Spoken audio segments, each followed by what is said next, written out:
Olá a todos os telespectadores da TV DCE, DCE em Debate. Gostaria de cumprimentar a todos os nossos telespectadores e principalmente a você, aluno de Direito, que está nos acompanhando aqui, seja pelo YouTube, nas redes sociais ou até mesmo agora no ao vivo. Meu nome é Rodrigo Neri, sou atual presidente do Diretório Central dos Estudantes 9 de Julho.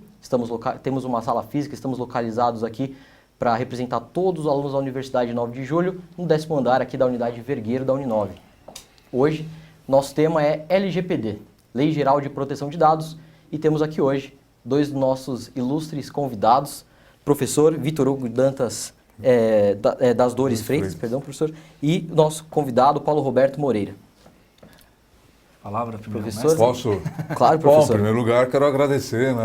É o primeiro programa professor, nós agradecemos, exatamente. Primeiro estreia, né? Estreando. Então, parabéns pela estreia, parabéns pelo Obrigado. trabalho que o DCE já vem fazendo. Fiquei sabendo que vocês já estão fazendo jogos jurídicos. Exatamente, professor. Já tem o PETS, né, 32, que é para o trato dos animais. Então, bom, primeiro queria agradecer à Uninove, né, e na sua pessoa, presidente. Obrigado, professor. Agradecer ao reitor, à reitora, à pró-reitora, enfim, a todo mundo, a todos que estão aqui presentes. Agradecer aos alunos, né, que é o público-alvo aqui desse debate, tá? E ver o que eu posso contribuir com vocês aí. Okay? Agradecer e dar uns parabéns também. Obrigado, e o agradecimento é por estar estreando esse belo programa, que eu tenho certeza que vai trazer muitos frutos para o DCE e o DCE vai incluir os alunos dentro da universidade. Exatamente. Todos estão acompanhando aqui no YouTube. Esse é o nosso primeiro programa, então todas as semanas aqui na TV DCE, DCE em Debate, nós traremos um convidado especial, no caso hoje nosso querido professor Vitor Hugo, falando um pouco sobre, como eu já disse, a Lei Geral de Proteção de Dados, focado nos alunos de Direito, e nas próximas semanas, diversas outras áreas do conhecimento, como na próxima, já gostaria aqui de anunciar algum profissional, seja uma cirurgia dentista, um cirurgião dentista, para poder estar falando um pouquinho mais disso daí, para alunos ou curiosos também sobre esse tema. Professor, gostaria que no primeiro momento você falasse um pouquinho para a gente sobre a sua trajetória, né? O senhor é formado na Pontifícia Universidade Católica, né? Eu tenho a minha graduação é Pontifícia Universidade Católica, PUC São Paulo, tá? Depois disso eu fiz a Escola Superior de Advocacia, onde eu me especializei em Direito da Informática. Posteriormente fiz um mestrado aqui na Uninove, um grande mestrado.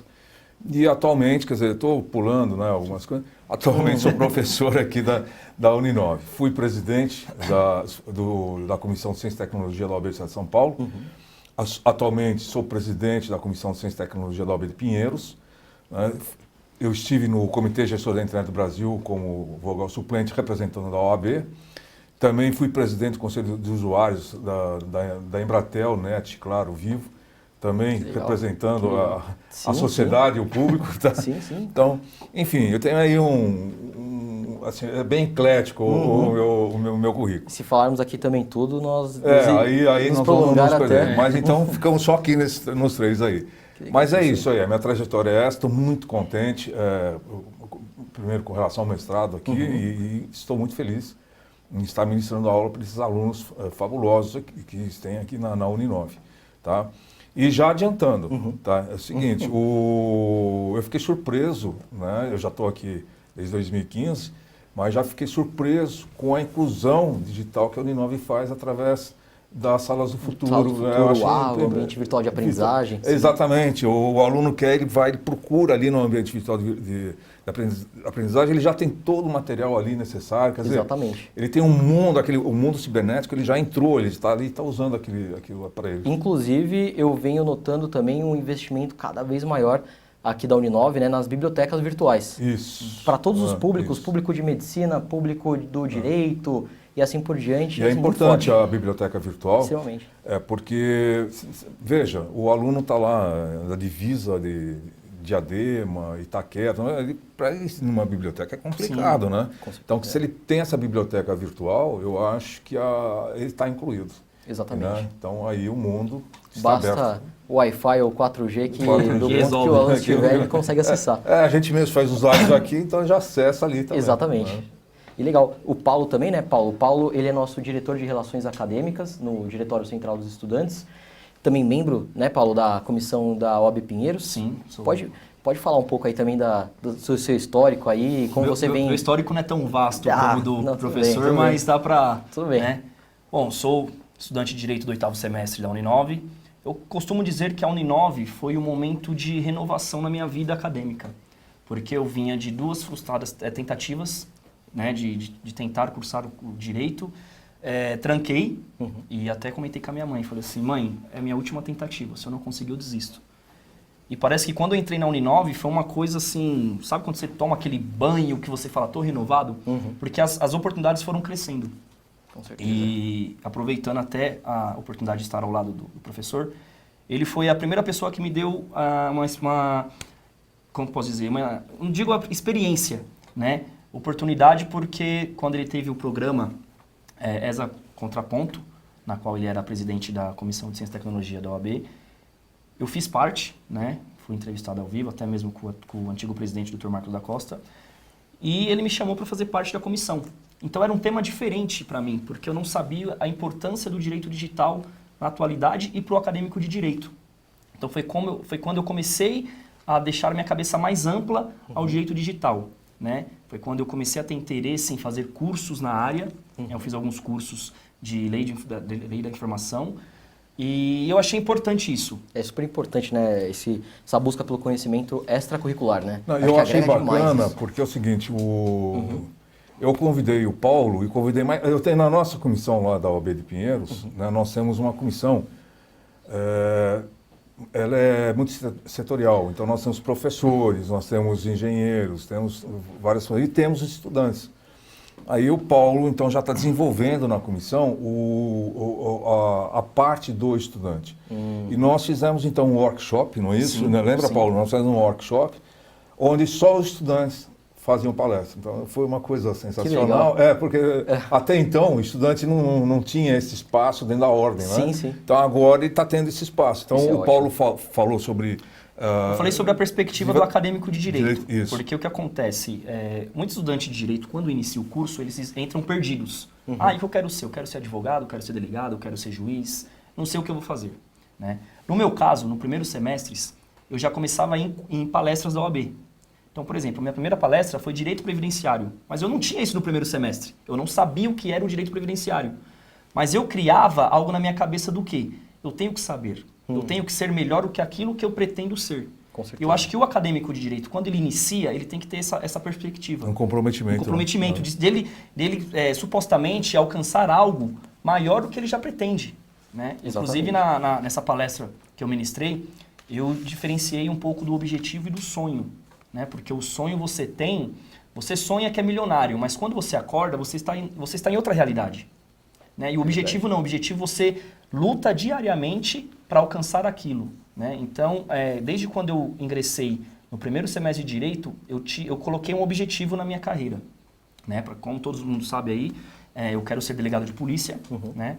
E diante da experiência que eu tenho ao lado do professor, a minha mente um pouco que abriu diante do direito digital. Tanto é que você mudou Mudei o tema do meu TCC aos 45 do segundo tempo. Isso que eu ia perguntar mudou o exatamente tema do agora, TCC. que inclusive calhou com o tema de hoje. Sim, Isso. sim. Isso é muito bom. Eu iria fazer sobre feminicídio, que é um crime que vem crescendo cada vez mais, né? Claro. Por conta das mulheres que sofrem por abusos e etc. dos seus companheiros. E num bate-papo que eu estava tendo com o professor Vitor Hugo e o professor Alexandre Rodrigues de Direito Penal, eu decidi fazer o estupro virtual, que é um tema novo, é um tema que nem todo mundo sabe o que é e que muitas mulheres às vezes sofrem, mas não sabem que isso é um crime. Né? Então eu decidi fazer... E nem sabe, o que é... como agir, né? Exatamente. Como agir. Exatamente. Não sabe como agir. Né? Porque assim, o estupro virtual... Com quem eu falo? Exatamente, porque assim, o estupro virtual, ele não se encontra na lei. Se você abrir o Código Penal, no artigo 213, ele só fala do estupro. Porém, o estupro virtual, para vocês entenderem basicamente o que é quando a vítima, né, supostamente ela é coagida pelo autor do crime a praticar um ato libidinoso, que seria o quê? Uma filmagem dela cometendo o ato e, por trás disso, ele está coagindo ela. Se você não me mandar esse vídeo, eu vou, sei lá, postar umas fotos íntimas suas na rede social. É o ransomware, né? Ele ainda cobra pedágio. Ele cobra. Ainda cobra pedágio. Sabe? Né? Ele cobra. Então, Sim, assim, sim. Ele vai constranger a vítima se você não me mandar um vídeo, né, praticando um ato libidinoso, eu vou fazer tal coisa, vou divulgar imagens suas íntimas ou etc. A mulher constrangida, o que ela vai fazer? Ela vai mandar o vídeo para o autor. Então aí se caracteriza o estupro virtual. E isso não é muito falado, mas eu acho que é um tema que a cada vez mais, né, ele vai estar em alta, porque eu acredito que o agressor, né, no caso o estuprador nesse caso, né, seja tentativa ou consumado, não importa, mas ele atrás da sua tela de computador, ele se sente muito mais confiante de praticar isso daí do que exatamente pessoalmente. o tema de hoje, por que o direito digital é importante para o aluno. Exatamente. Não é isso? Exatamente. É isso mesmo. Vale ressaltar também que, assim, as mulheres, basicamente, elas nunca saberão quem é o agressor, quem é que está por trás das telas. Um perfil fake, né? Perfil talvez. fake, né? Às vezes você pode pegar lá uma foto, que hoje, atualmente, você vê muitas mulheres que fazem ensaios sensuais, ou vai na praia, posta uma foto de biquíni, mas ela não imagina a maldade que está na cabeça do agressor. Exatamente. Ele não imagina isso. O agressor pode pegar lá a sua imagem, criar um perfil fake, e supostamente por trás disso vai começar a coagir a pessoa, a vítima. Olha, se você não me depositar uma determinada quantia na minha conta, eu vou postar essa sua foto. Exatamente. E daí a importância, então, de uma lei específica para proteger esses dados pessoais, né? Isso, dados, exatamente. E, assim, isso não se iniciou no Brasil, né, professor? Isso daí já vem, salvo engano, não sei se eu estou certo, me corrija se estiver errado, claro, mas da União Europeia, é algo que isso... Como é que é, professor? O tema, a Lei Geral de Proteção de Dados, né? Ela tem um histórico aí, tá? Então, o que ocorre? Hoje, o nosso mercado, praticamente, ele está voltado a um mercado digital, tá? E nesse mercado digital, óbvio, você utiliza muitas informações, tá? E ela trabalha sobre esse recurso. E as informações, sejam dados pessoais ou dados sensíveis, elas têm um valor econômico, elas representam um ativo de cada pessoa. Entendi. Então, por exemplo, o Paulo tem umas características dele, né, com relação aos dados pessoais, tá? Que talvez, se juntar esse perfil com o demais, nós podemos criar aqui um mercado aqui, você está entendendo? E vender determinados produtos para ele, você entendeu? Então, o que acontece? Então, com a descoberta desse ativo digital, exatamente esse recurso natural, nós temos ali os dados. Tá? E esses dados são informações pessoais. Tá? Agora, as informações pessoais, elas são o quê? Elas são informações protegidas pela privacidade, tem a proteção de dados, na Declaração de Direitos do Homem, são positivadas na Constituição do Brasil. E em vários países, né, há uma evolução na proteção desses direitos individuais. Tá? Entendi. Então, hoje, o que nós temos lá, tem mais de 120 países, né, já que com leis fortes de proteção de dados, tá?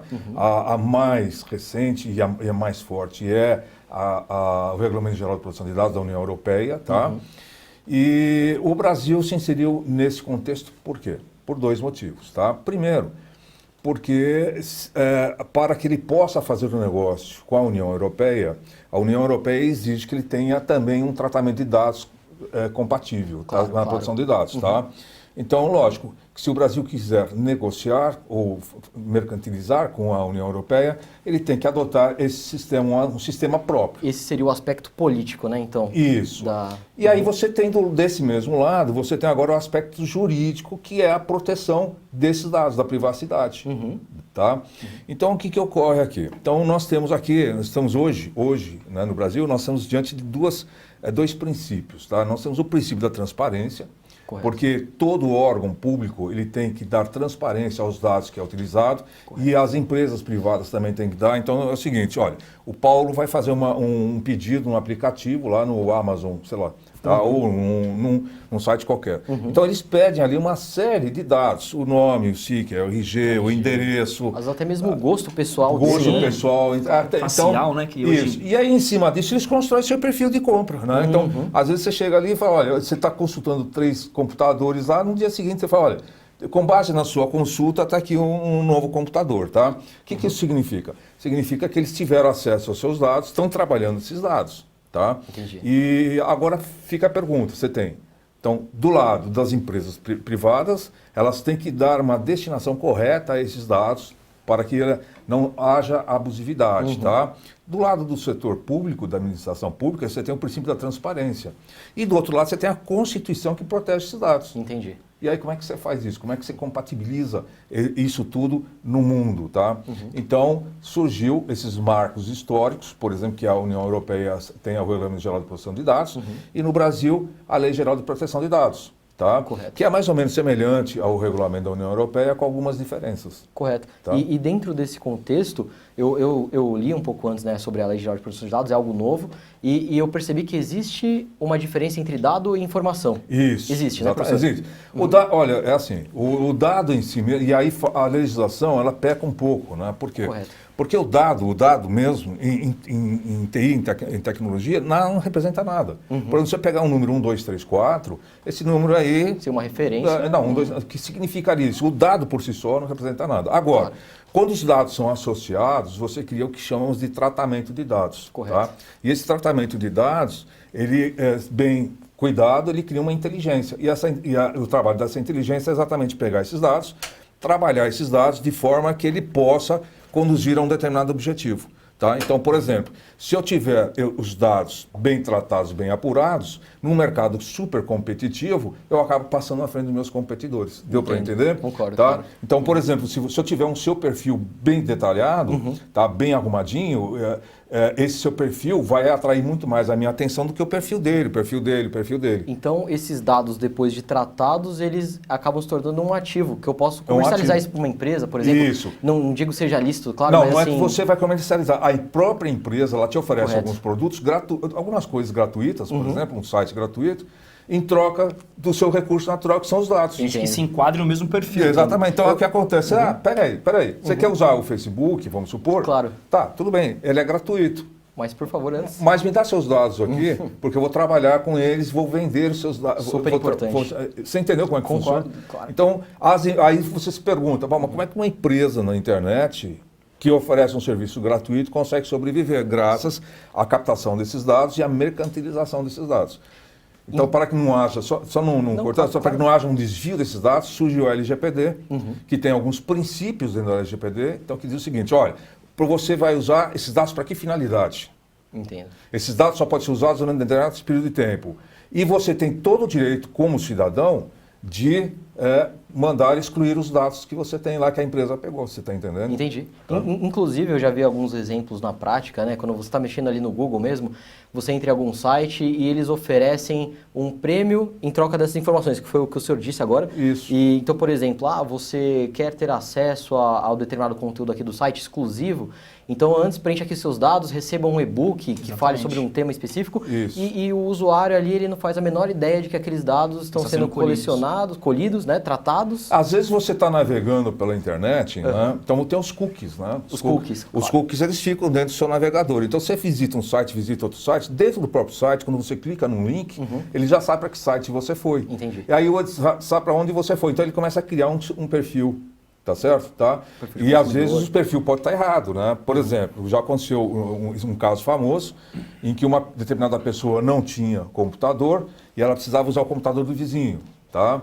E aí ela ficava consultando lá drogas para curar o câncer, você está entendendo? E a empresa lá que colheu os dados ofereceu para o dono da casa um tratamento com câncer, quando na verdade o tratamento... Entendi. Você entendeu? Então isso é má utilização dos dados, tá? Entendi. Então, agora, a importância disso para o aluno é que é um mercado novo de trabalho. Concordo. Então, um mercado grande para o aluno de direito. E está escasso, né, professor, de profissionais qualificados para... Isso.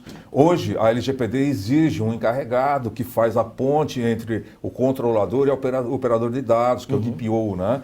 Então, os alunos podem ocupar, porque não se exige para esse DPO um ensino superior. O que ele exige é que ele tenha conhecimento tanto de direito quanto de TI. Você está entendendo? Agora, se o aluno tem o conhecimento de direito, se forma em direito, e também adquire conhecimento de TI, o mercado está aberto. Então, pelo que eu entendi, então a informação pessoal, né, esses dados pessoais, são sim um direito fundamental. Constituição Federal, Declaração Universal. E os dados sensíveis também. Aí a importância dos dados sensíveis. Os dados sensíveis, o que são? Por exemplo, opção sexual. Entendi. Está lá na lei, tá? Então, a opção sexual é um dado sensível. Filiação partidária é um dado sensível, tá? Filiação religiosa, qual a sua tendência religiosa, é um dado sensível. Você imagina, então, pegar esses dados sensíveis e vamos supor, olha, aqui essa pessoa tem esse tipo, esse grupo tem esse tipo de perfil sexual, vamos vender esses produtos ali. Quer dizer, você acaba constrangendo a própria pessoa, né? Então a legislação, a LGPD, vem em cima disso. Ela está aqui, estou protegendo seus direitos fundamentais. Entendi, professor. E inclusive, dentro disso, a LGPD hoje, eu não faço ideia, ela já está em vigor? Ou estamos no período de vacatio legis? Não, nós estamos no período de vacatio legis, tá? São 24 meses, tá? Ela foi promulgada a lei em 2018, nós temos que aguardar até o ano que vem, né? Para 2020, agosto de 2020, tá? Todavia, no final do ano passado, né? O presidente Bolsonaro sancionou a lei, dando aplicabilidade a 2 dispositivos da LGPD, criando a ANPD, que é a Associação Nacional de Proteção de Dados, e o conselho dessa associação. E o interessante é que o conselho é multissetorial. Então, por exemplo, não faz parte desse conselho você e você, faz parte desse conselho. Por exemplo, a Uninove faz parte desse conselho, o banco não sei o quê, faz parte do conselho aquele representante do povo. Então, é multissetorial, você está entendendo? Entendi. Eu acho muito bom esse tipo de política, porque você permite que sejam captados da população todos os seus desejos. Né, e as pessoas também não têm noção de certos aplicativos que possa até mesmo roubar esses dados. Isso. Por exemplo, recentemente teve aquele aplicativo que você tirava uma foto e a foto você ficava mais velho há tantos anos. O app fez. E esse aplicativo, ele colhia seus dados. E muitas pessoas talvez não saibam até hoje. Né? Deve até ter o aplicativo. Você tira a foto lá sua, tal, e ali ele colhe seus dados por quê? Entra a parte facial, né? Que conforme você tira a foto... Foi excelente você ter mencionado isso. Esse aplicativo, que é o chamado app Face, tá? É um aplicativo desenvolvido na Rússia, tá? E o problema desse aplicativo é o seguinte, é que as pessoas não acessam a política, né? De privacidade. Já vai direto. Vai direto e abre o aplicativo. E já vai dando as permissões. Na política de privacidade, você cede em caráter permanente, eterno, os seus dados pessoais para aquela empresa, você está entendendo? Entendi. E você não pode modificá-los de forma nenhuma. Quer dizer, a pessoa não sabe disso, então ela está vinculada eternamente ao com sistema. Então, muitos países, né, e muitas empresas estão orientando a não utilizar esse aplicativo exatamente porque a busca pelos dados é muito invasiva, entendeu? E o Brasil hoje, professor, o que o senhor considera? Ele está no seu início, né? Ele ainda é um embrião, ou seja, começamos uma lei agora há pouco, nem entrou em vigência ainda, ou você acha que ela está em vias de vigorar, mas também o Brasil tem muito forte essa eficácia social, né? Porque eu vejo essa diferença, né, na legislação. A legislação, a lei, né, ela entrar em vigor e ela ter essa eficácia social. Isso realmente acontecer, né? Então, você tocou num ponto muito importante, muito inteligente a sua colocação. Obrigado. Porque é o seguinte, na verdade o Brasil tem várias leis de proteção de dados. Tá? Então tem o Marco Civil da Internet. Que tenta proteger, tem a LAI, que é a Lei de Acesso à Informação, tá certo? Tá? A própria Constituição, que é regida por vários princípios, tá? Então, o que acontece? A LGPD, ela está sistematizando como você tem que utilizar esses dados. Ou seja, a LGPD, ela é uma lei de conformidade. Então, a empresa pública ou privada que não estiver em conformidade com a LGPD vai ter sanções. Por exemplo, no setor privado, a empresa que não seguir essa conformidade, ela pode ser multada até 50 milhões. Nossa. Tá? Existe lá as atenuantes e tudo mais. Mas no setor público não tem essa aplicação dessa pena. Entendi. Você está entendendo? Entendi. E nós temos um problema, porque o setor público é o que detém maior número de informações aqui. Porque ele tem o imposto de renda, tem o e-social, tem dados biométricos, tem tudo ali. Tá certo? Entendi. Tá? Então, o que está acontecendo? Essa lei vai entrar em vigor, exatamente ela tem essa vacatio legis, que é para nós discutirmos esses pontos, tá? Mas a importância disso tudo está aqui no seguinte, existe um mercado, tá, que o aluno de direito hoje tem uma opção. que ele pode explorar esse lado. Você está entendendo? Então, O direito é, como sempre, se transformando, né? exatamente. A sociedade muda, o direito muda. Então, quer dizer, Cada dia ele se inova, né? porque a gente pensa o seguinte, pô, acabou o mercado, né? Porque você tem ali não sei quantos mil advogados inscritos, Sim, não sei o que. sim. Você pensa assim, ó, acabou, não acabou. O mercado está aí, ele está se transformando, né? O que você tem agora é que fazer o seguinte, é se adaptar a esse mercado. Exatamente. Existe uma competição entre os alunos, porque se você for analisar bem, quando você está prestes a prestar o exame da ordem, eles já perguntam, você vai fazer sobre qual tema? Né? Qual peça que você vai fazer? Vou fazer Exatamente. penal. Se eu for fazer penal, eu já vou encarar você como meu concorrente. Com certeza. No futuro isso, porque se, por exemplo, eu quiser criar um escritório que trate-se de crimes da advocacia criminal, eu vou ter você como supostamente um adversário. Exatamente. No exame de ordem não tem competição Não tem por competição, vagas. Mas após essa etapa... entendeu? Então, com essa certeza. área do direito digital, ela é uma área nova, interessante, né? Até como Super eu disse, interessante. que eu mudei meu TCC porque eu me aprofundei mais no direito digital, né? E para a gente ter uma base, até o professor pode falar um pouco melhor disso, processo eletrônico. Quantos estagiários de direito aí cansa, né, de pegar aqueles processos, de levar para fórum? E hoje é algo mais prático o advogado entrar lá, por exemplo, eu sou estagiário do Tribunal de Contas do Estado. Então, o advogado, ele é lá do interior de São Paulo. Ao invés dele vir até o Tribunal de Contas, ele pode entrar lá no site da OAB, pedir a habilitação dele no processo e ele verificar tudo certinho lá, sem precisar sair do interior até o local. Então, com relação ao Tribunal de Contas, do Estado, você está falando? do Então, Estado. Eu era presidente da Comissão de Ciência e Tecnologia quando o tribunal me procurou, porque até então, porque o Tribunal de Contas, ele não faz parte do Poder Judiciário. Ele né? Então, você tem o Tribunal de Contas, ele fica fora daquele sistema. Então, ele não tem acesso ao processo judicial eletrônico como tem o Tribunal de Justiça, você está entendendo? Então, o Tribunal de Contas me procurou dizendo o seguinte, olha, há possibilidade, porque eu era conselheiro da OAB, mas também era o presidente da Comissão de Ciência e Tecnologia. Então, há a possibilidade de nós fazermos uma troca de informações de forma que o advogado que mora lá em Presidente Prudente não venha até São Paulo só para fazer seu cadastro, que era presencial, tá? Aí nós estudamos o caso, fizemos um acordo, fizemos um convênio. O Tribunal de Contas tem acesso ao banco de dados da OAB exatamente para o advogado não ter que vir lá do interior para fazer seu cadastro. E a partir do momento que ele faz esse cadastro, como o Paulo acabou de colocar, ele já... Lá do interior ele já começa a atuar de forma eletrônica nesse ponto. Entendi. Então, é um outro benefício Claro. aí, tá? Então, o que acontece? Veja só como o direito digital acaba influenciando e dando um espaço. Sabe? Aquele que não conseguia fazer a sua inscrição no Tribunal de Contas e não conseguia entrar nesse mercado, agora ele consegue. A acessibilidade evoluiu muito. Houve a inclusão. Entendi. Entendeu? E, inclusive, professor, agora há pouco você tocou num tema que seria a pauta da próxima pergunta, Sim. que seria a LGPD. Essa era uma dúvida também, acredito que muitas pessoas também têm essa dúvida. Ela se aplicaria somente a empresas privadas, do setor privado, ou também do setor público? E se ela visualiza de uma forma diferente, né? Como, por exemplo, a sanção que o senhor acabou de comentar. A LGPD, ela se aplica. Né? Então, só para vocês terem uma ideia, para vocês entenderem exatamente do que trata a LGPD, tá? A LGPD, ela cuida do tratamento de dados, tá? Ela não cuida do dados. Então, é como você vai tratar os dados. Você tem uma empresa, colheu os dados, então a lei fala o seguinte, olha, você colheu os dados, você vai tratar desta forma, deu para entender? Tá? Então, ela é voltada para a proteção do direito individual, que é da privacidade da pessoa natural. Pessoa natural, vocês sabem, está lá no artigo 1 e 2 do Código Civil, né? Está escrito lá. E ela se volta para quem? Para a pessoa natural, ela se volta para a pessoa jurídica, tanto de direito público quanto de direito privado. Existe uma diferença ali. Então, as empresas que trabalham no setor privado, o capítulo 2 da LGPD trata exatamente dessas empresas, tá? Então, ali nós temos 5 ou 6 sanções, tá?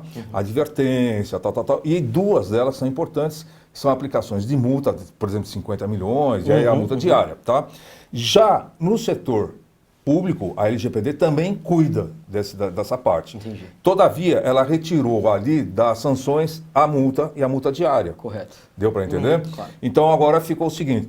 Então, a LGPD se aplica à pessoa natural, à pessoa pública de direito privado, aliás, a pessoa pública e ao setor privado. Privado também. Então, e dentro do setor público, você tem as empresas que trabalham em regime de concorrência, E aí, se ela está trabalhando em regime de concorrência, não pode se aplicar. Então, os benefícios da administração pública, ela entra na categoria das empresas privadas e aquela pessoa jurídica, a pessoa jurídica que trabalha diretamente com políticas públicas, essa se enquadra dentro da LGPD já no setor das empresas públicas. E dentro disso, professor, é uma dúvida que eu mesmo fiquei quando eu li, né, a LGPD, lá no site do Planalto, e eu acredito que seja a dúvida de muitos alunos também, por conta da quantidade de verbos no artigo.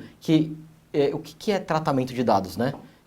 Existe uma definição específica? Sim. Ou o legislador ele deixou muito abrangente Não. isso daí, O sem a tratamento de possibilidade? dados abrange, para você ter uma ideia da abrangência da lei, vocês que estão aí nos assistindo, quando se fala de tratamento de dados envolve o quê?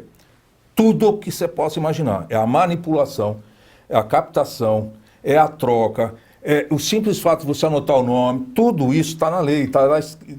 A lei tenta abranger tudo que for possível no tratamento de dados. Entendi. O legislador, então, ele já Já explicou, todas tá lá, as hipóteses todas as possíveis. hipóteses estão lá. Um taxativo, digamos assim. Praticamente está lá. isso. Porque ele acabou esgotando toda a matéria. Olha, Entendi. Você vai pegar esse dado e passar do seu celular para cá? É tratamento Configura. de dados. Tá certo? Tá certo. Você está usando dados, você está abrindo dados, é tratamento de dados. Você está manipulando dados, você está pegando uma planilha, é tratamento de dados. E aí vem outra coisa que é impressionante. Ela se aplica a toda pessoa natural. Então, às vezes, a pessoa pensa assim, bom, eu trabalho numa empresa, tá? Estou fazendo meu cadastro aqui num papel, tá certo? Dos nomes do amigo secreto. Isso é tratamento de dados. Entendi. Tá? Olha só. Então, não Como é só se aplica digital. claro, se você pegar lá um papel e falar, olha, Rodrigo, CPF, ou RG, o telefone, isso é tratamento de dados. Entendi, nossa. Tá certo? Então, Depende agora da finalidade que você vai dar no tratamento de dados. Correto. Se for a finalidade prevista na lei, você está sujeito àquelas sanções. é porque a maioria dos exemplos, né, que nós pensamos ou vemos nos noticiários seria o quê? Digital. Site, aplicativo, etc. Mas não é só isso. Não, então. é tudo. No seu computador em casa, a hora que você abre uma planilha, por exemplo, de alunos lá para você dar nota, aquilo é tratamento de dados. Entendi. Tá? Então, agora você tem que ver a finalidade. Então, existem as exclusões. Tá? Por exemplo, o que não entra no tratamento de dados? A pesquisa estudantil, entendeu? Tem lá a lei também prevê isso aqui. Olha, isso aqui não precisa estar aqui no tratamento de dados. Correto. Então tem suas exceções. Isso, tem as exceções ali. Claro. São para pesquisa do estudante, tá? Então tem ali as exceções. O que tem que saber é só o seguinte, tá? O operador do direito, né, o futuro advogado, o estudante, ele tem que ter essa visão, tá certo? Agora, e falar o seguinte, bom, eu posso, então, aqui você vai incidir nesse problema dessa multa aqui, se você começar a dar essa finalidade. Então, hoje eu dei, por exemplo, um seminário no Tribunal de Contas do município de São Paulo, tá? E a diretora ali de um determinado departamento falou assim, olha, é o seguinte, nós temos aqui o princípio da transparência, então é divulgado o nosso nome e o salário que nós ganhamos. Isso é Tá ótimo, certo? Isso é ótimo. Isso é o princípio da transparência que está previsto lá na LAI, que é a Lei de Acesso à Informação. Todavia, as pessoas pegam essa informação, o corretor de imóvel fica ligando para mim porque ele quer vender o imóvel, já que você entendeu? Aí você tem o quê? Um desvio. Você entendeu por que existe a lei? A lei existe para exatamente isso. Olha. O que está faltando lá é uma punição para o cidadão comum que pega esse dado ali e usa esse dado de forma incorreta. O fato de da publicidade ao nome e o salário do servidor público não significa que ele não tem direito à sua privacidade. Com certeza tem. Entendeu? E até é interessante que às vezes as pessoas que trabalham e têm esse acesso passa para uma outra pessoa, que passa para uma outra pessoa Isso. e assim vira até mesmo uma bola de neve. Por Isso. quê? A pessoa ela pode te ligar, ela tem lá seus dados, tem seu nome, seu CPF, seu RG, o nome da sua mãe. Ela vai ligar se fingindo o quê? De ser de um banco. Olá, Paulo, tudo bem? Eu sou fulana do banco tal. O senhor poderia confirmar o seu CPF? Quando você confirma o seu CPF, você já está dando vazão para ele fazer o quê? Fazer a continuação daquele crime que ele deseja fazer, que normalmente é o estelionato. Entendi. Né? Então, a maioria das pessoas, elas já confirmam isso. A pessoa liga, o senhor poderia confirmar seu CPF, seu RG, o seu endereço? Calma aí, se a pessoa está te ligando e sabe seu nome, ela já tem seus dados. Né? Entendi, Ela já tem ali seu RG. Você isso quer aí. ver um importância exemplo da LGPD. disso? Rodrigo, você já recebeu telefonema no seu celular A pessoa fala assim, aqui eu sou a corretora tal, eu queria te oferecer Com certeza já, professor, com certeza já, várias você, vezes. você tem meu telefone da onde? Exatamente. A primeira pergunta, Da né? primeira Por conta pergunta, disso, você pegou meu telefone aonde? Isso é o compartilhamento de dados não autorizado. Quer dizer, Entendi, entendeu? olha só. Então, a pessoa pega aquilo lá, ela já tem um banco de dados que já está tratado. Então, diz o seguinte, bom, o Rodrigo é estudante, qual a necessidade de um estudante do Rodrigo? Bom, um celular, um carro. Então, vamos pegar esse produto aqui e já vão começar a oferecer. E aí eles não desligam mais o telefone. Entendi. Na prática, isso acontece. Na prática, isso acontece. Uma das milhares de formas, né? Exatamente. Da importância, então, da LGPD. Inclusive, eu vi uma reportagem no G1 que uma estudante de Direito, ela foi presa, agora não me recordo onde, se foi em outro estado ou se foi no interior de São Paulo. Ela foi presa porque ela trabalhava em um órgão público, fazia estágio no órgão público, ela colhia as informações e mandava para supostamente bandidos, né? Então, o que eles faziam? Eles faziam compras, né? Furtos, roubos, porque eles sabiam o endereço que a pessoa morava, o valor que ela recebia por mês, a data de pagamento. Então, eles já colhiam as informações e cometiam o crime. E diante da Polícia Federal, colheu as informações dos IPs, né? E constavam o quê? Os registros, na qual ela entrava, ela fazia pesquisa de nomes, né? E ela foi presa. Então, olha, um exemplo concreto disso que ele está colocando é a geolocalização. Tá? Então, o que acontece? Então, se eu pegar o seu RG, seu CPF e a sua geolocalização onde você está, se tiver mais estudantes ali, eu acabei de invadir sua privacidade. Deu para entender? Por exemplo, você mora num determinado local. Você não quer que ninguém fique sabendo onde você mora, por vários motivos. Então, o que acontece? Acontece o seguinte, você chega lá no Google Maps, está lá o seu endereço, lá a sua casa, você tomando banho de... Já teve casos, um banho de sol ali e fala, teve casos de casais se separarem porque a mulher pegou o marido traindo ela através do Google Maps. Google Maps. Então, Meu Deus. Chega a ser bizarro. Geolocalização mais o seu dado. Exato, entendeu? Você entendeu o que eu estou falando? Entendi. Então, na Europa, tá? Esse pessoal, que são gigantes, estão sofrendo, porque tem que ter o respeito à privacidade, tá? E aqui no Brasil, o que foi que aconteceu? Nas vésperas da aprovação da LGPD, e isso, gente, é importante vocês saberem, tá? O governo fez uma manobra tão grande de tirar do capítulo 4 toda a administração pública para evitar esse tipo de responsabilidade. Entendi. Mas se ele tira isso... Então aí ficou uma bica de sinuca jurídica, né? Que é o seguinte, se ele tira a administração pública da Lei Geral de Proteção de Dados, a União Europeia não aceita. Não, aí você não vai fazer troca, não vai fazer negócio conosco, você está entendendo? Então pegou aí. E a segunda colocação é o seguinte, se o governo retira a administração pública da LGPD, você confiaria no governo? Não confiaria. Não. E você não teria segurança jurídica, não é isso? Certeza. Tá? Porque eu não estou falando de política, eu estou falando de segurança jurídica. Exato. O Estado democrático de direito, né? Direito. São as limitações da arbitrariedade. Exatamente. Então, o que acontece? Nós ainda estamos naquele ponto onde tem algumas coisas que influenciam as decisões. Já por exemplo, na União Europeia, não tem como você fazer isso. Então, as multas são pesadíssimas lá, entendeu? Se fosse aplicado aqui, tenho certeza que ninguém mais ligaria do seu telefone. Tá? Não, aqui não. Inclusive, seria o que eu mais gostaria, professor. É até engraçado a gente falar do direito digital, que o último caso que ganhou aí destaque foi o caso do Neymar. Porque a suposta vítima, ela usou um meio digital para tentar incriminar um jogador que ela queria extorquir um valor, né? E assim, não foi favorável para ela. Ela achou que seria favorável fazer uma filmagem dele agredindo ela e ela criou uma história, né? E a justiça agora foi feita vendo que ela tentou extorquir ele e que nem toda a imagem que ela tentou causar foi favorável a ela. Então, muitas pessoas também utilizam esse meio do direito digital achando que pode favorecer. O que é impressionante no meio digital é o seguinte, tá? É a internet. Então, a internet é o seguinte, é uma coisa muito complicada.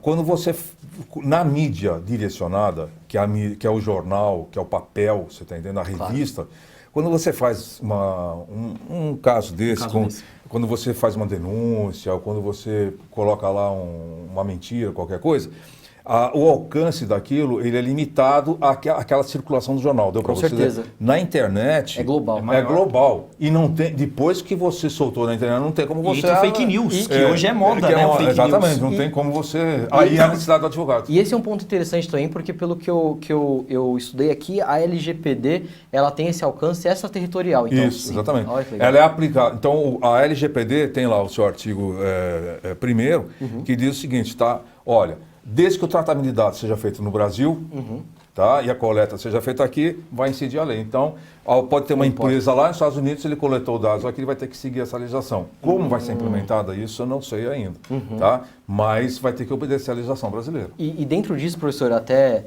peço que eu vou retornar um pouquinho, Sim, né? E vamos uma lá. parte um pouco técnica até, Vamos não sei lá. se é a dúvida de alguns alunos também que estão assistindo a gente, ou curiosos sobre o assunto, que seria qual a diferença dessa subdivisão de dados, né? Eu não sei se é a dúvida de algumas pessoas, o que seria dado sensível ou não sensível? Isso. Né? Quando essa você tem subdivisão. os dados normais, não sensíveis, tá? Nesses dados você inclui RG, SIC, né? Concordo. Seu nome, são dados identificáveis ou que identifica o usuário ou identificáveis, tá? Agora, os dados sensíveis, eles têm um fator mais profundo, tá? Por quê? Porque vamos supor que você use nos dados sensíveis o seu grupo étnico, tá ok? Então vamos falar o seguinte, olha, esse grupo aqui é um grupo de negros, você está entendendo? Você pode discriminar esse grupo? Se você não souber tratar esse dado, você vai discriminar, você entendeu? Entendi. Então a sanção aqui tem que ser mais rigorosa, a proteção tem que ser mais rigorosa, deu para você entender? Entendi. Você vai criar perfis de negros, de homossexuais, de brancos, de quem é de direita, quem é de esquerda, e etc. Essa Esses parte são dados entra- sensíveis, Exatamente. são muito sensíveis esses dados. Você pode criar uma confusão jurídica. A aí lá na religião, frente. né? Também Religião. Sabe por quê? Por exemplo, você é. entra, você vai fazer um vestibular de uma universidade. Claro. Para que a universidade precisa saber qual é a sua orientação sexual, se você é de direita e de esquerda? Pouco importa. Houve uma empresa gigantesca, que eu não vou citar o nome da empresa aqui, mas isso é um caso que está aí na internet, que ela fez uma contratação de funcionários, tá? E o algoritmo usado para fazer a seleção desse banco de dados, o algoritmo era discriminatório, quer dizer, ele assumiu a personalidade de quem fez o algoritmo, né? Entendi. O cara devia ser lá da Ku Klux Klan, então ele falou assim, ó, aqui só vou entrevistar brancos. Entendi. E tudo que era negro, ele excluiu de lá. No século XXI... Exatamente. isso Então, o ainda- que acontece? Você não pode fazer isso. Com certeza. Tá certo? A oportunidade é para todos. Então, esses dados sensíveis, eles têm que ter um controle maior, tem que ter um rigor maior no tratamento desses dados, tá? Anonimizar quando for possível. E também um outro detalhe, que é muito importante, na construção dos aplicativos, né, nós temos que levar em conta hoje, tá? A privacidade por projeto e a privacidade por padrão. Por exemplo, na hora de desenvolver um aplicativo, eu tenho que desenvolver o aplicativo colocando no centro do aplicativo, tá? Todas as salvaguardas para proteger a sua privacidade. Essa é a privacidade por projeto.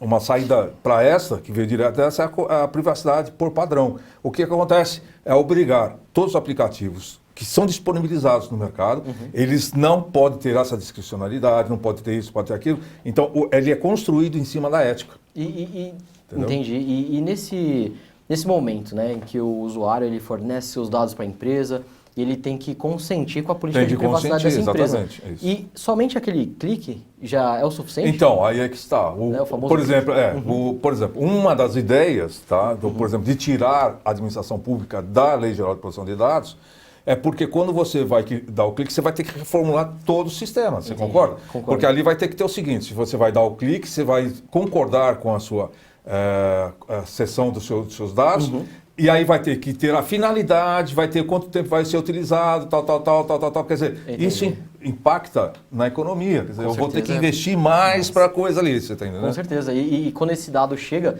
até a empresa, né, eles obtêm esses dados, eu vi que eles segregam em diversos tipos de pessoas. Tem o titular, que sou eu que forneço meus dados, né? Eu tenho o operador, isso. né? Então, o titular de dados é aquele que tem o recurso natural. É você, Sou eu, claro. ele. Então, são meus dados. Agora, você tem o encarregado, tá?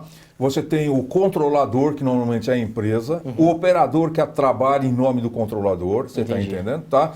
E aí você tem o uso compartilhado desse banco de dados e você tem o operador, então você tem um agente de tratamento de dados, que são os dois, controlador e operador, tá? Isso porque cada uma dessas pessoas tem um tipo de responsabilidade, tá? Então, por exemplo, o controlador, que é o que dispõe dos dados, uma empresa, eu tenho um banco de dados, ela é a controladora dos dados. Tá? Ela pede, então, para o encarregado fazer o tratamento desses dados. Vamos supor que esse encarregado faça alguma coisa errada ali, você está entendendo? Então, como é que fica a responsabilidade? Você consegue achar a responsabilidade, só que o problema é que a responsabilidade é solidária, né? Então, gente, que vocês estão fazendo direito, você sabe que é obrigação solidária, então o negócio vai pegar ali, você está entendendo? Então, é isso que acontece. Você viu a importância do estudante hoje? Nós temos que pegar ele. E até engraçado que antes, a gente tinha uma preocupação do quê? De não comprar nada pela internet. Isso, exatamente. Porque a gente comprava, se passava lá os dados do seu cartão, você não sabia se realmente... até hoje tem esse, né? A gente fica meio pasmo porque a gente não sabe se realmente a compra está sendo realizada. E para você ver como que a tecnologia ela foi mais adiante... que hoje, se você passar seu cartão de crédito numa maquininha, chega a mensagem no seu celular. Isso. Então, você tem a prova que foi você mesmo que comprou. E você tem isso que é legal. Sim. Mas você também tem um problema aí. Por exemplo, tem vários sites que eles te dão um aplicativo. Então, assim, você, por exemplo, uma loja grande, tá? E te dá um aplicativo. Aí você deixa o seu celular. Aí você põe lá seu cadastro, CPF e tal. O aplicativo está funcionando, tá? Aí te rouba o celular, o neguinho lá vai e compra tudo lá.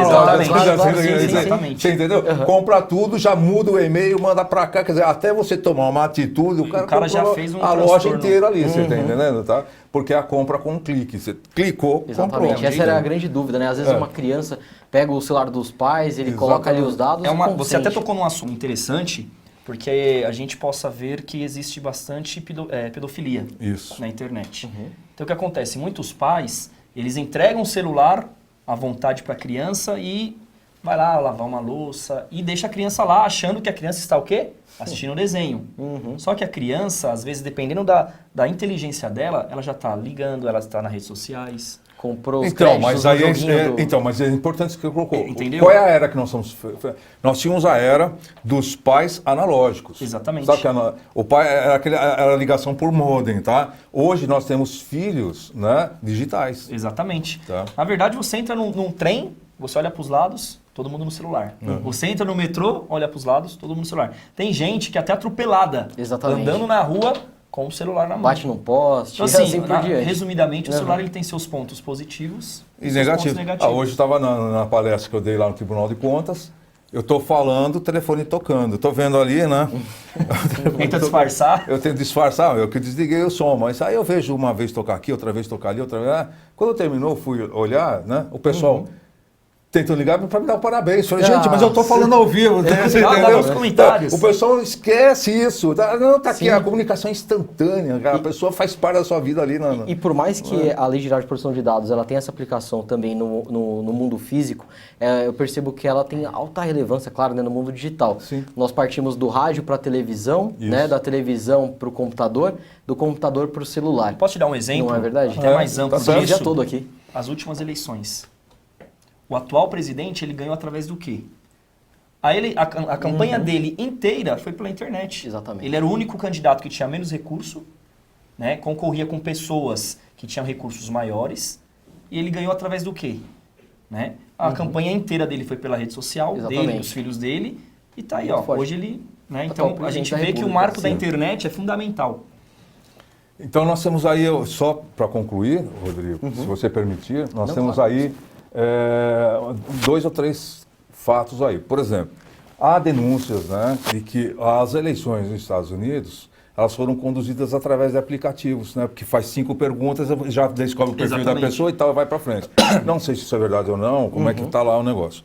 Então, esse é um ponto. Segundo ponto, hoje, tem uma polêmica aqui no Brasil, que é a venda, a privatização da Serpro. A Serpro é a maior entidade no Brasil que tem uma quantidade enorme de informações, de dados sensíveis, dados não sensíveis e dados sensíveis. Então, você vai privatizar uma empresa dessa, como é que fica esses dados seus? Você tá vendendo... Né? Já tivemos um problema com o TSE e o Serasa em 2013, né? Então, veja, se nós não temos uma sociedade bem informada e com profissionais bem capacitados, essas coisas todas vão passando. Exatamente. E a gente vai perdendo o espaço, entendeu? Sim, professor. Inclusive, eu queria até que o senhor falasse, antes de fechar para as perguntas da live, né? Você que está nos acompanhando no Facebook ou nas redes sociais, no YouTube, no Instagram também, que a gente provavelmente vai estar colocando lá no IGTV. Aqui, presencialmente, estamos na live aqui, pedimos para o pessoal poder mandar as suas perguntas, seja alunos da Universidade 9 de Julho, como também interessados, curiosos de fora. Antes de finalizar para a abertura dessas perguntas, eu queria perguntar um último caso, professor. Eu vi que o senhor, inclusive, falou isso hoje pela manhã lá no Tribunal de Contas do município, essa relação TCU e INEP. Eu vi lá um mandado de segurança no STF. O que existe é o seguinte, existem empresas que elas fazem captura de dados, tá? E a lei exige que você dê uma finalidade àqueles dados. Você está recolhendo esses dados para quê?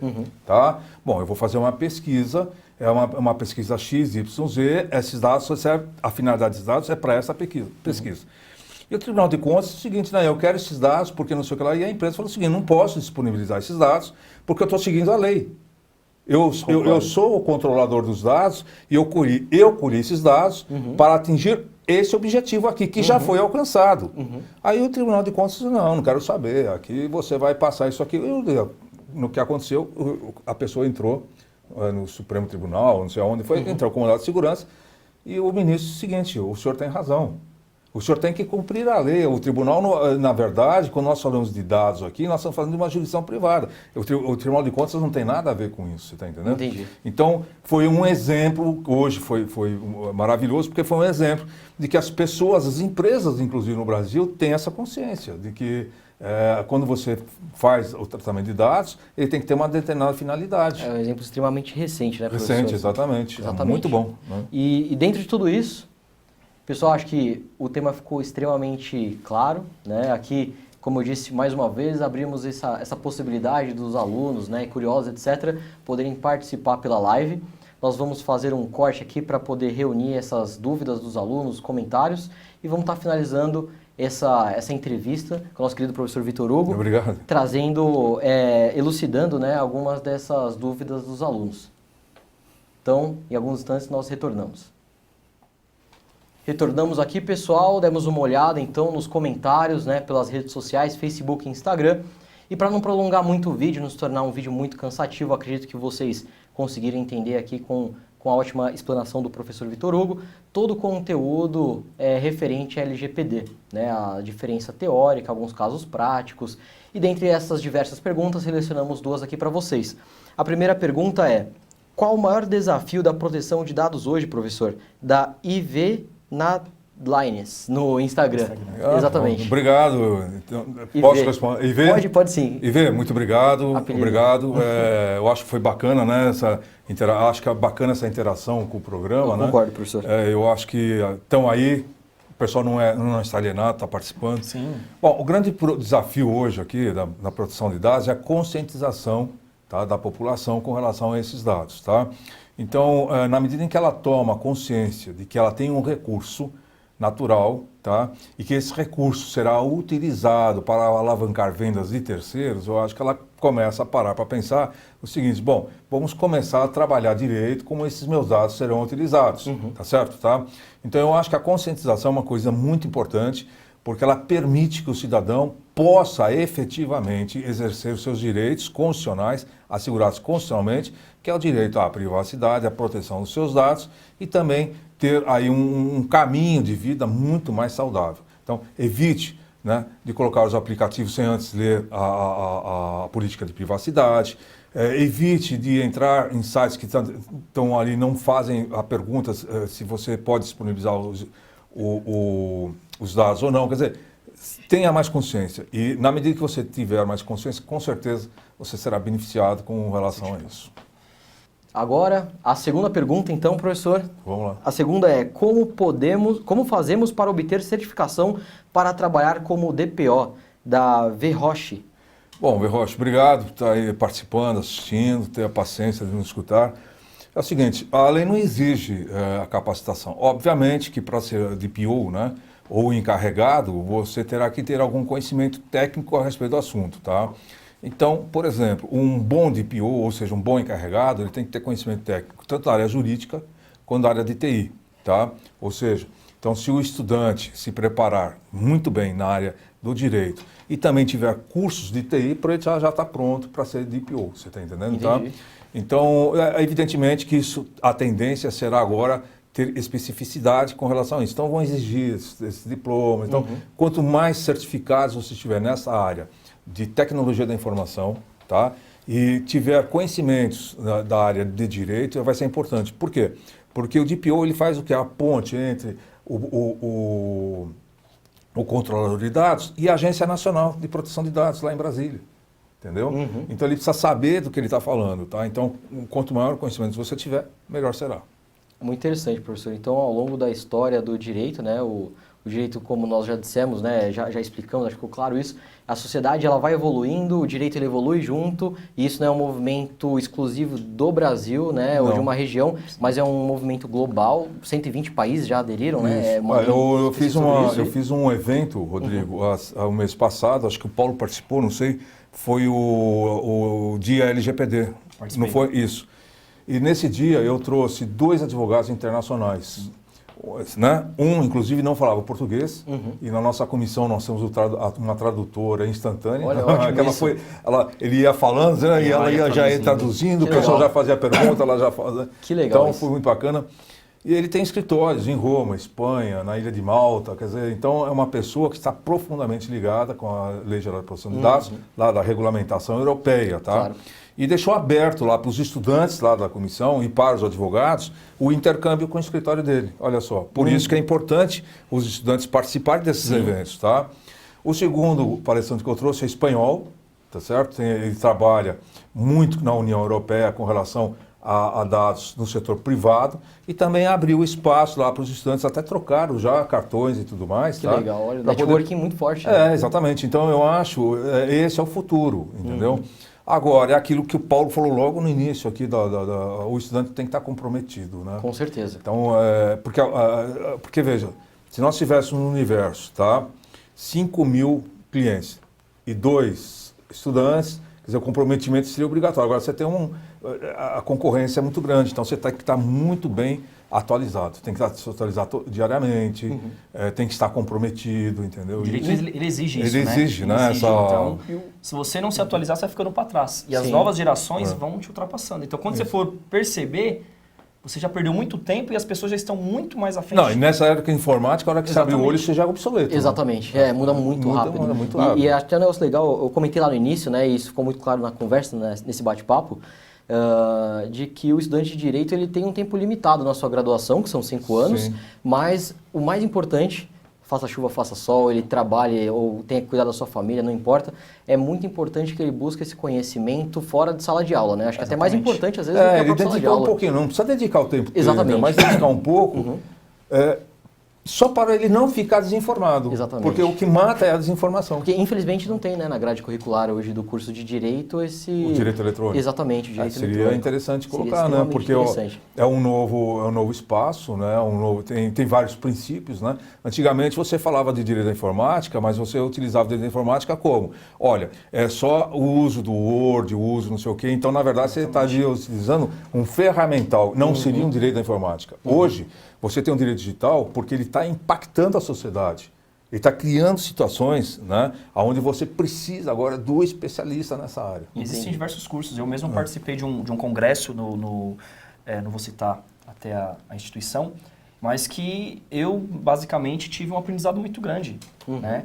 E eu acho que esse laço entre aluno e professor ele tem que ser fora também da faculdade. Que foi o caso que aconteceu comigo.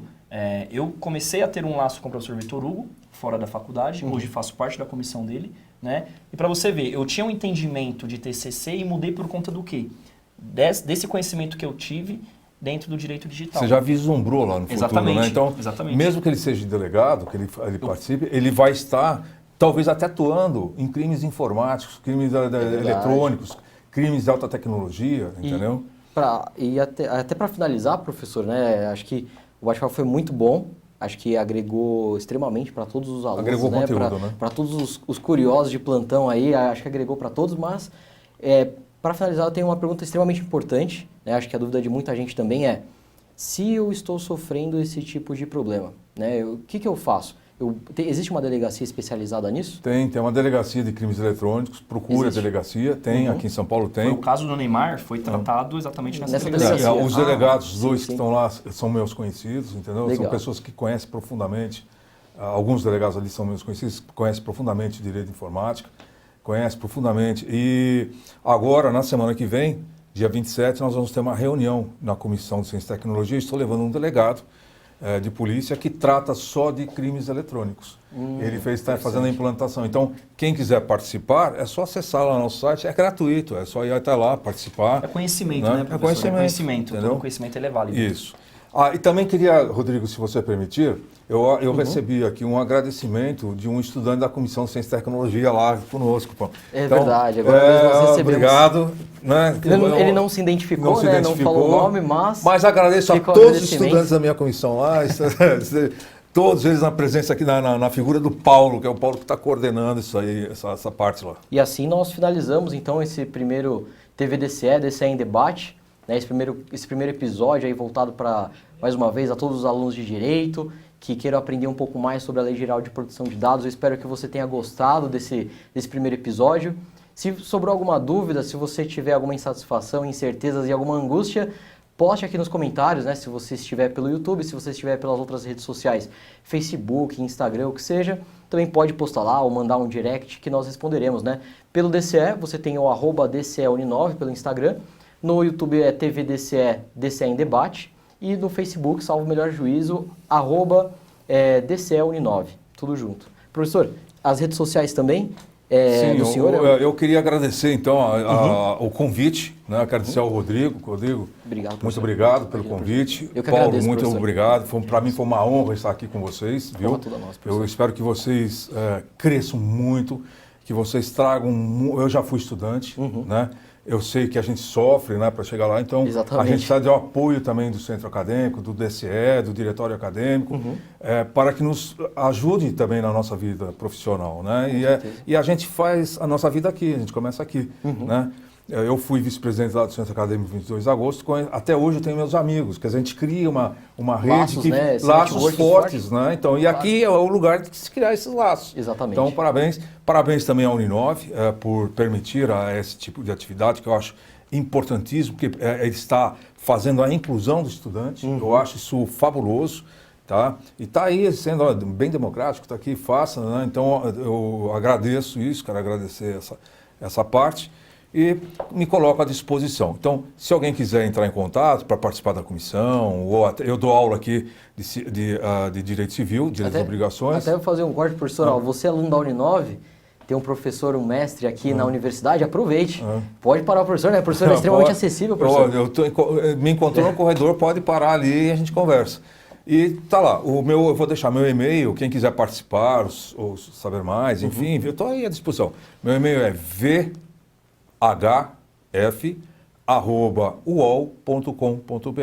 Coloque só no assunto DCE e a gente já sabe, porque eu recebo muitos e-mails e muitos deles não dá tempo de eu responder. Então, colocando DCE no assunto, eu já sei que eu tenho que dar prioridade, tá bom? Tá bom, tá? professor. E agradeço a comissão, agradeço o Paulo, agradeço e todos aqueles estudantes que estão hoje compartilhando e assistindo o vídeo. Obrigado. Então é isso, pessoal. Para finalizar, então, professor, também, muito obrigado pela presença, nós agradecemos grandemente. Paulo Roberto Moreira, agradeço profundamente também a sua presença aqui hoje, também para trazer essa mensagem para os alunos. Eu que agradeço, é até importante, estou até feliz em ver que os alunos estão interagindo conosco, né? Espero que nos próximos programas só venha a crescer. Com né? certeza. Ainda mais no âmbito do direito. Gostaria de agradecer também ao mestre Vitor Hugo, que é uma figura espetacular, pelo menos na minha carreira jurídica.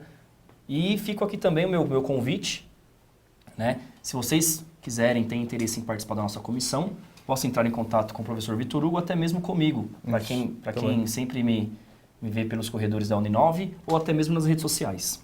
Então é isso. Pessoal, muito obrigado e até o próximo episódio.